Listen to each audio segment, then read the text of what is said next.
Hi guys, அஸ்ஸலாமு அலைக்கும். இன்னைக்கு டின்னருக்கு என்ன பண்ண போறேன்னு இந்த வீடியோல பார்க்கலாம். இப்போ போன்லெஸ் சிக்கன் எடுத்திருக்கேன். குட்டி குட்டி பீசஸா எடுத்து நல்லா கிளீனா வாஷ் பண்ணி வச்சாச்சு. இந்த ரெசிபிக்கு நான் 3 பல்லாரி வெங்காயம் எடுத்திருக்கிறேன். என்ன பண்ண போறேன் அப்படின்னா சிக்கன், அதுக்கப்புறம் உருளைக்கிழங்கு, பட்டர் பீன்ஸ், அதுக்கப்புறம் வெஜிடபிள் அண்ட் நான்வெஜ் ரெண்டையும் மிக்ஸ் பண்ணி ஒரு குருமா கிரேவி எப்படின்னாலும் சொல்லிக்கலாம். ஸோ அதுதான் இப்போ ரெடி பண்ண போகிறேன். இப்போ ஆனியனோடைய தோல் எல்லாம் பீல் பண்ணியாச்சு. இப்போ நல்லா வாஷ் பண்ணிட்டு கட் பண்ணிக்கலாம். 3 மீடியம் சைஸ் பல்லாரி வெங்காயம் எடுத்திருக்கிறேன். இப்போ இதை நம்ம கட் பண்ணிக்கலாம். வீடியோ போட்டு ரொம்ப நாள் ஆச்சுன்னு நினைக்கிறேன்.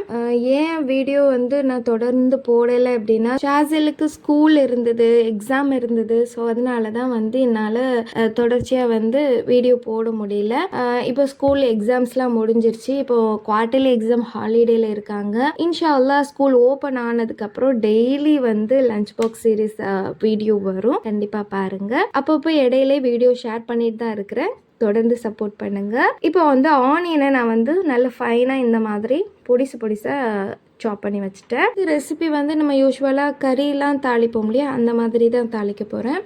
கிரேவி கன்சிஸ்டன்சியில் இருக்கும். சப்பாத்தி கூட தொட்டு சாப்பிட்றதுக்கு அல்டிமேட்டாக இருந்தது. கண்டிப்பாக நான் சொல்கிற மெஷர்மெண்ட்ஸில் ஒரு முறை இதை மாதிரி ட்ரை பண்ணி பாருங்கள். கண்டிப்பாக டேஸ்ட்டு சூப்பராக இருக்கும். இப்போ ஆனியன் நல்லா சாப் பண்ணியாச்சு. அது இன்னொரு பிளேட்டுக்கு மாற்றிட்டேன். நெக்ஸ்ட் நம்ம தக்காளி கட் பண்ணிக்கலாம். நான் எத்தனை தக்காளி எடுத்துருக்கிறேன்னா 5 தக்காளி. நீங்கள் தக்காளியை பார்த்தாலே தெரியும், குட்டி குட்டி தக்காளியாக இருக்கிறதுனால நான் 5 எடுத்துருக்கிறேன். நீங்கள் பெருசாக எடுக்கிறீங்க அப்படின்னா 2 போதும். நான் குட்டியாக இருக்கிறதுனால 5 எடுத்திருக்கேன். அதோடைய காம்பெல்லாம் எடுத்துட்டு நான் என்ன செஞ்சுக்க போகிறேன்னா ஸ்லைஸ் பண்ணி வச்சுக்க போகிறேன். இதில் ஒரு 3 தக்காளியை இந்த மாதிரி ரஃப்பாக சாப் பண்ணி வச்சுருக்கிறேன். இன்னும் 2 தக்காளியை நல்லா ஃபைனாக சாப் பண்ணி வச்சுக்க போகிறேன். ஏன்னா இந்த 2 தக்காளியை ஃபைனாக சாப் பண்ணியிருக்கோம் இல்லையா, இதை நான் தாளிப்பில் ஆட் பண்ணிக்க போகிறேன். அந்த ரஃப்பாக சாப் பண்ணதை நல்லா ஃபைன் பேஸ்ட்டாக அரைச்சிட்டு கிரேவியில் ஆட் பண்ணும்போது கிரேவிக்கு ஒரு திக்னஸ் கொடுக்கும். டேஸ்ட்டு சூப்பராக இருக்கும். இப்போ பொட்டேட்டோஸோட அந்த ஸ்கின் எல்லாம் பீல் பண்ணிவிட்டு இதையும் கட் பண்ணி வச்சுக்க போகிறேன். நம்ம பொரியலுக்கு எப்படி கட் பண்ணுவோம் அந்த மாதிரி நான் குட்டி குட்டியாக கட் பண்ணி வச்சுக்க போகிறேன். இந்த கிரேவிக்கு இந்த 2 வெஜிடபிள்ஸ் தான் சேர்க்கணுமா அப்படின்றதெல்லாம் கிடையாது. உங்களுக்கு என்ன வெஜ் வேணுமோ அதை நீங்கள் இந்த கிரேவியில் ஆட் பண்ணிக்கலாம். சிக்கன் கூட நம்ம வெஜ் சேர்க்கும் போது இதோட கிரேவி செம்ம டேஸ்ட்டாக இருக்கும் அண்ட் ஹெல்த்தியாகவும் இருக்கும். நான் இன்னைக்கு பட்டர் பீன்ஸும் அண்ட் பொட்டேட்டோவும் தான் வீட்டில் இருந்தது. ஸோ அதை நான் எடுத்துக்கிறேன். லாஸ்ட்டில் பச்சை பட்டாணியும் ஆட் பண்ணிக்கிட்டேன். இந்த 3 வெஜ்ஜு தான் நான் ஆட் பண்ணேன். நீங்கள் எதுனாலும் ஆட் பண்ணிக்கலாம். இப்போது நம்ம பெரிய பெரிய பெரிய பீஸாக சாப் பண்ணி வச்சுருந்தோம் இல்லையா, அந்த தக்காளியை நல்லா ஃபைனாக இந்த மாதிரி கிரைண்ட் பண்ணியாச்சு.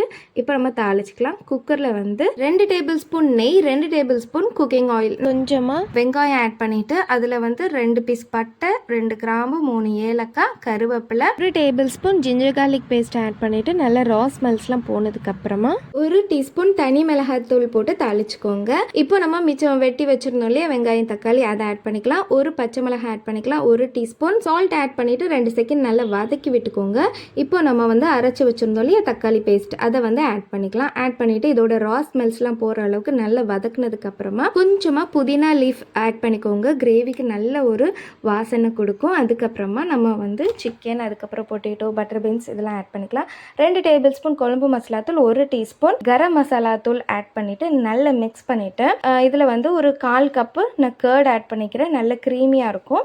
நெக்ஸ்ட்டு இதில் ஒரு 1/2 கப்பு தண்ணி, 1/2 கப் மட்டும் ஊற்றுங்க, நிறைய தண்ணி ஊற்றாதீங்க. கிரேவி கன்சிஸ்டன்சி வேணும் அப்படின்னா 1/2 கப்பு தண்ணி ஊற்றினா போதும். இப்போ ஒரு 3 விசில் ப்ரெஷர் குக் பண்ணி எடுத்தீங்கன்னா அட்டகாசமான டேஸ்ட்ல சப்பாத்திக்கு ஏற்ற சைட் டிஷ் ரெடி. கண்டிப்பாக இந்த ரெசிபி ட்ரை பண்ணுங்க. இதில் ஃபைனலாக நான் வேக வச்ச பச்சை பட்டாணி ஆட் பண்ணிட்டேன். இப்போ கொரியண்டர் லீவ்ஸ் போட்டு மிக்ஸ் பண்ணிட்டு இறக்கணும்னா அட்டகாசமான கிரேவி ரெடி. Gravy ready. இது கூட தொட்டு சாப்பிட்றதுக்கு சப்பாத்தி. வாங்க சாஃப்டான சப்பாத்தி எப்படி செய்யலான்னு பார்க்கலாம். ஒரு அகலமான பேசன்ல 1/2 kg ஆசீர்வாத் கோதுமை மாவு எடுத்திருக்கேன். இதில் 1 teaspoon salt, 1 table spoon ghee add பண்ணிட்டு நல்லா மிக்ஸ் பண்ணிக்கோங்க. நம்ம தண்ணி ஆட் பண்ணிக்கலாம். தண்ணி வந்து நல்ல வார்ம் வாட்டராக இருக்கணும். இதுதான் நம்மளுக்கு சப்பாத்திக்கு சாஃப்ட்னஸ் கொடுக்கும். நல்ல வார்ம் வாட்டரை இந்த மாதிரி கொஞ்சம் கொஞ்சமாக சப்பாத்தி மாவில் ஆட் பண்ணிவிட்டு பிசைஞ்சு எடுத்துக்கலாம். நீங்கள் ஃபஸ்ட்டு வந்து ஸ்பூனால் நல்லா மிக்ஸ் பண்ணிவிட்டு அதுக்கப்புறம் நீங்கள் கை யூஸ் பண்ணி நல்லா பிசைஞ்சு எடுத்திங்கன்னா உங்கள் கையில் வந்து அவ்வளோவா ஒட்டாது.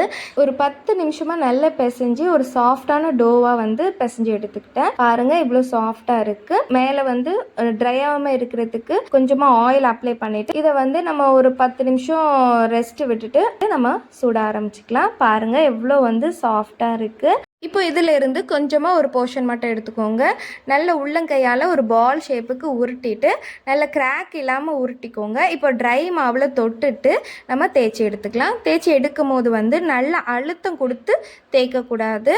நல்ல அழுத்தம் கொடுத்து தேய்ச்சிங்க அப்படின்னா சப்பாத்தி அப்பளமாக தான் வரும். நல்ல அழுத்தம் கொடுக்காம மெல்லிசாக திரட்டி எடுத்துக்கோங்க. இந்த அளவுக்கு நான் மெல்லிசாக திரட்டி எடுத்துட்டேன். இப்போ நம்ம சூடான இரும்பு கல்லில் போட்டு எடுத்துக்கலாம். 2 பக்கமும் இந்த மாதிரி லைட்டாக வெந்து வந்ததுக்கு அப்புறமா மேலே வந்து ஆயில் அப்ளை பண்ணி விடுங்க. நான் 1 டீஸ்பூன் மேலே ஆயில் அப்ளை பண்ணிவிட்டு அகைன் நான் மறுபக்கமும் ஒரு டீஸ்பூன் வந்து ஆயில் வந்து அப்ளை பண்ணிவிட்டு 2 பக்கமும் நல்ல செவக்க நம்ம வந்து சப்பாத்தி சுட்டு எடுத்துக்கலாம். பாருங்கள் எவ்வளோ சூப்பராக வந்து செவந்து வந்திருக்கு.